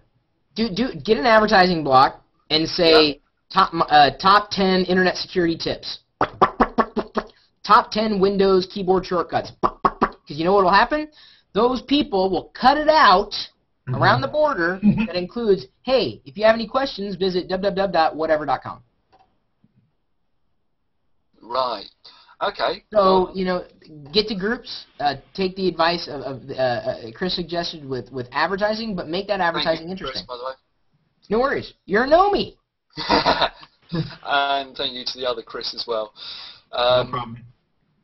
You're welcome. Tell you what, this been the money I've spent so far on my business, so definitely going to upgrade mine. We're better than leaflets. I can. Yeah, you are. Unless you are better than leaflets. Well, trust me, I've definitely wasted a lot of money with my business before in the past too. So don't feel bad, and trust me, I probably wasted a lot more than I would have spent on leaflets. Yeah, as well as put some things in the newspaper. I'm not going to go for TV. That's going to be. I know the majority of elderly people watch TV, but TV is a bit local, and there's not a local channel around. Maybe a local radio station. Go meet people. Get in front of them. There's that generation tends to still want to see things face to face. So do it. Yeah. Takes an hour of your time, and gains you some people who are like, oh my God, he knows everything. What's this Google? Have you heard about this Google? Really? I had no idea. So, and hopefully I'm being, flippant with that statement, but it may very well be accurate. I don't know. Actually, it is accurate. I did a training session at my local, where I now host my business, is that they were doing training sessions, and when I first said what is Google to the whole of the class, no one knew. It was ranging from ages from even to about 30-year-old, all the way up to 90. So there are quite a few users out there who don't know how to use a computer, and that's my target audience. Because I know when you're setting up business, you need to think about target audience. Oh yeah. And how to grab that target audience, and also, as you say, with customer service, to all Gnomies, I would like to say that whenever you give customer service now, I've recently just set up a service desk on mine that will send an email back out to the customer to say, yes, your email has been received, and we are looking into it, and we'll get back to you as soon as possible, with a service level agreement of about 3 days, allowing me to look into it, find the information out, and respond as quick as possible. And as you say, customer service. And also I find once I've delivered support to the customer or delivered a customer, I like to go back to the customer after a few weeks and say, is everything still okay? Is there anything else that you might like? That gives them the knowledge that no, the person didn't run away, and actually there is some other items which can then bring in more services for me and get more, well, revenue and income. But by the way, I definitely want to thank the people who are watching the video or certainly a part of it, and the people who commented on the video, as well as we got 22 plus ones and 4 shares on this video. So for the public hangout video that everybody's watching, I think that's the one that Gnomies will see the broadcast join one, but the one that's going out, the hangout public one, is the one that anybody can watch. Not everybody can join. But I just want to tell everybody thank you for that kind of stuff, because I think we're about 2 hours, almost 2 hours, but I think we could probably start winding down. Covered a few interesting topics that I think will play well, despite me not putting together any Lego set. Hopefully, this will be a good resource for information for anybody who's watching the video as it's uploaded to YouTube. I'm sure a lot of people will complain and say it's an hour, 45 minutes. But those are the people who are probably not interested in business advice, so can't make everybody happy. Right. One thing I would suggest, Chris, is get a better camera for that one, because it is kind of blurry for me. Yeah, this Logitech webcam sucks. Most Logitech webcams suck. I would suggest not getting Creative Live camera. I can't. I've got it connected to a Mac, and unfortunately, the way that Google broadcasts through this thing and the software that they're currently using is horrible. It's barely passable. And I've already, even before the Hangout started, I was seemingly having video issues where there were problems. But the nice thing is there was nothing really visual about this video, so even if people play it in the background, they should be fine. Yeah. I'd like to say thanks for watching. And I'd like to do your little bit. Thanks for watching. Don't forget to +1 it, comment, rate, and subscribe. Right. To Chris Perillo and everyone else in the Gnomies chat room. All the details are in the links description. And can I say this? So I really like your "will you later." Yeah. Will you later? Yeah, in fact, I have to. Someone emailed and asked about what that means. It's basically and I've mentioned this a few times. I think I may have done a video a long time ago. The first time that I was on the WHO radio in Des Moines, the Chris Perillo show, I said it was the end of the show, and I think I need to sign off. I need to say something that is unique. That's me saying, later, guys. And I thought, E everything back in the day, in the 90s. It was E this and E that and E this, everything. And so I said, instead of see you later, I said, we'll E you later. So I did that as a sign-off for every one of the radio shows I did for the greater part of a year. Then when I was on Tech TV, I moved it, and I stuck with it. At the end of every show, I would say, we'll E you later, and I would use 3 fingers. And the reason why, now, this is really, it's not an E. The reason I use 3 fingers is it's very geeky, and only real geeks are going to understand what I'm doing when I hold up 3 fingers like this. Actually, the true way to do what I do here is like this. So what am I doing? What's this called? Yes, but what was that called back in the day? Yes, what was that called? Really? No one remembers. It was a 3-finger. The 3-finger salute. 3-finger salute. So it would be like me rebooting, or say, I'm rebooting. I'm good. So I'd say, well, E you later, and I'd throw up 3 fingers. It's a Control-Alt-Delete. Okay. 3-finger salute. And then some wart medicine now uses this something like, I'm like, it's the compound W thing, and I'm like, no, God, I never trademarked it, but now this is associated with warts. But I used it first, and I have no warts. Just FYI. You should have copyrighted it. I know, but it's. I don't think you can copyright a hand signal. It was just a fun thing. I'm not making a business out of doing this. Yeah, so. That's the backstory behind why I use the finger. I've mentioned that in other videos before, because every so often people ask. But it gets buried, like, God, how many videos get produced on a weekly basis? Over about 1,000 per week. You know what? It's growing pretty fast. If we calculate out, let's see here. At the end of the year, we see here 6 a day times 52 weeks. Is 312? Yep. Wait, no. I Times haven't got a 5. calculator. 3150? No. Hey, Johanna's just joined. Hang on. Is my math right? If I do 6 videos, what did I say at the beginning of the video? Math is not my strong suit. It's 6. If it is 6 a day, it's 1,500 in a year. Okay. Well, as long as we're discounting weekends, because it's not 7 days a week, it's just 5 days a week. Should do 7 days a week. Yeah, right. You're lucky I'm doing the Hangout today. You've actually got limited. Yeah. Well, I want to do a Hangout every week, certainly, but I ran out of time this week to do it on a weekday. It's tough to do. And I was planning on just doing it for an hour, but the conversation just kind of rolled forward, so I didn't want to, kind of give up on it. And right here at the tail end of the Google Hangout, then PJ joins the crew. Yep. Hello. So PJ, I was going to ask you a question. Sure.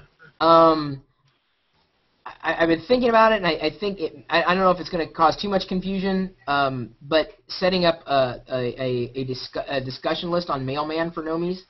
Okay. Every time I've tried to use Mailman, it's really not fun. Okay. And I saw that you had Mailman services on your posting page. Yeah, absolutely. I think I want to try to target it to the type of discussion for the Gnomies. Like I would want to keep it to, just questions of one kind or another, more business-oriented questions, entrepreneur type of questions, so that the list is very targeted specifically towards entrepreneurs. Sure.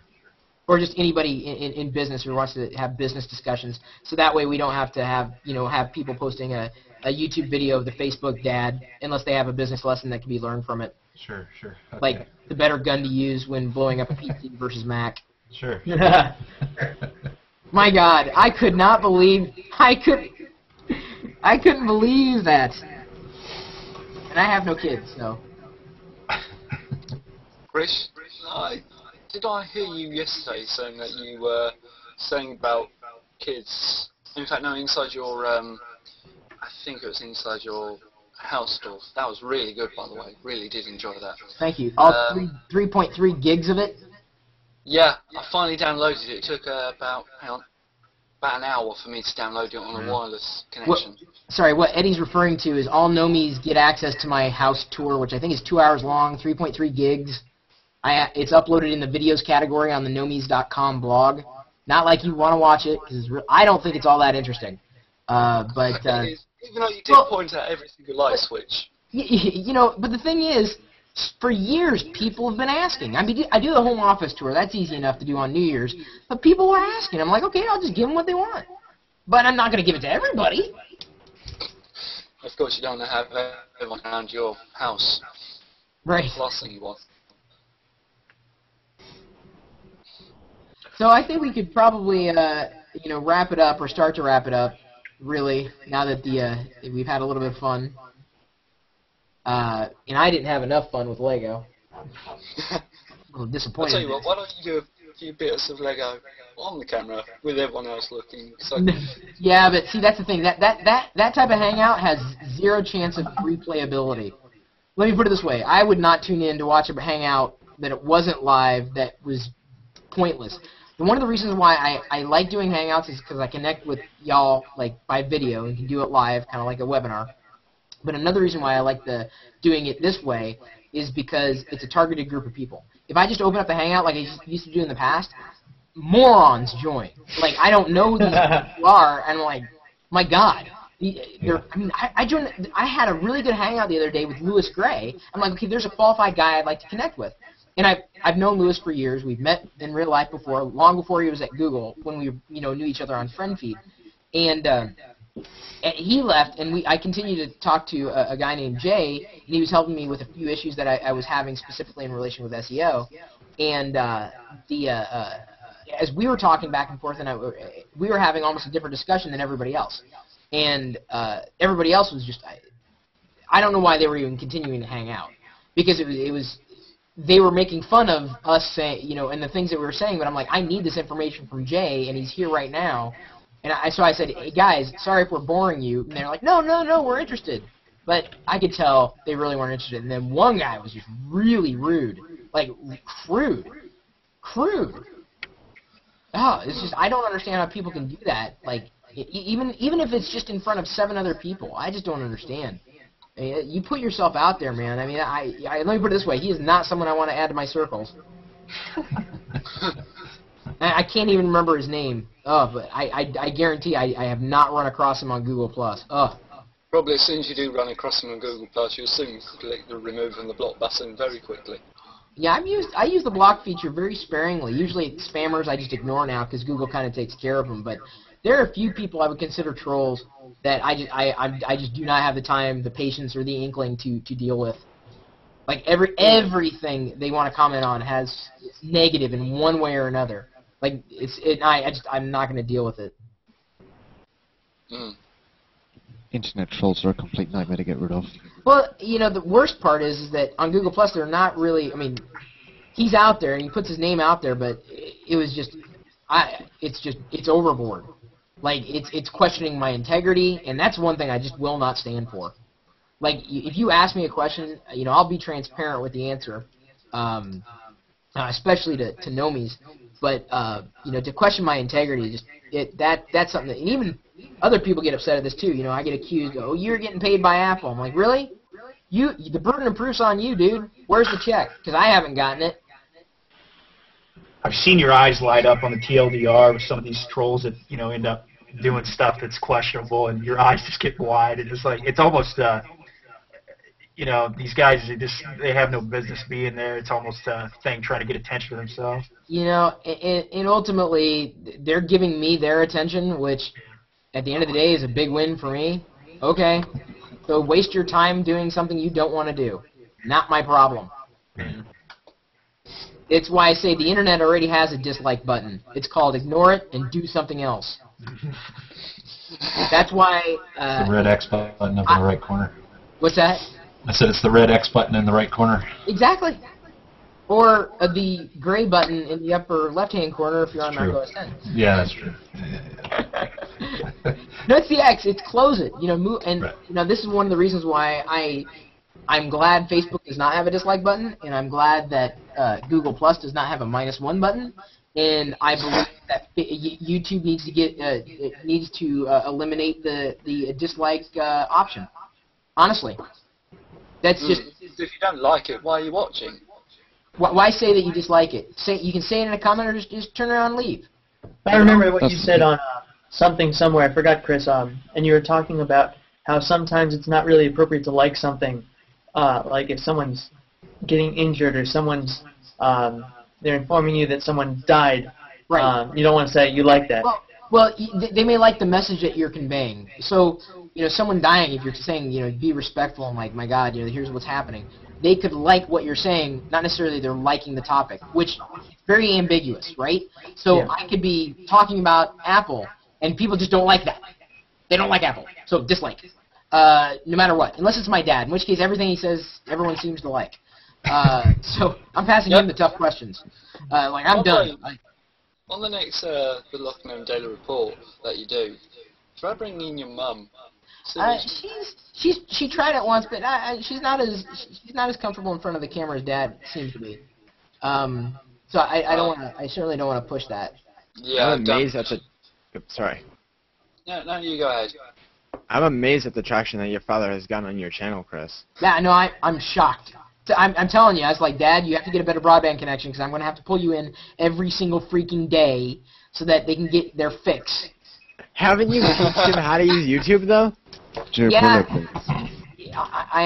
he's got his own channel, and I think if he does more videos on his channel, he'll get traction, but I think he'd get a lot more attention on the Locker Room channel today than he could on his own.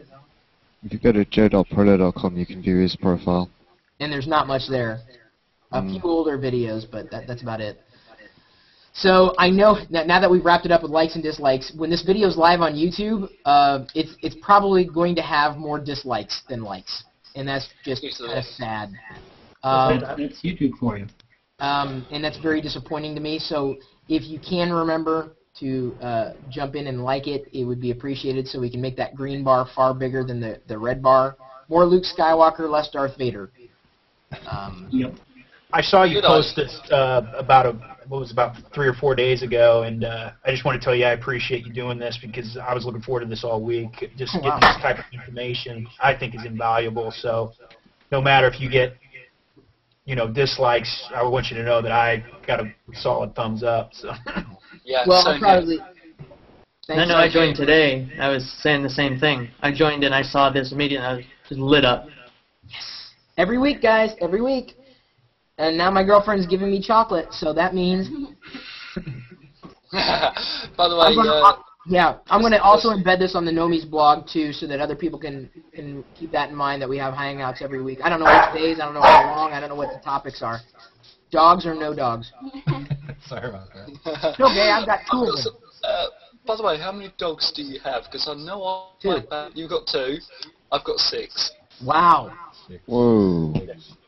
6 dogs. That is insane. Well, have a happy week, guys. We'll see you in all the Gnomie connections that we have, wherever. And, of course, thank you for your support, and thank you for drawing more people into our group for more advice and fun. And Wicket's a Gnomie. So if everyone wants to do it at the same time... You gotta get a little hat thing. You guys want to do it? If you guys want to do hold up 3 fingers, a 3-finger salute, if you want to, like the videos, and we'll say, yep. See you later. See you later. See you later. See you later.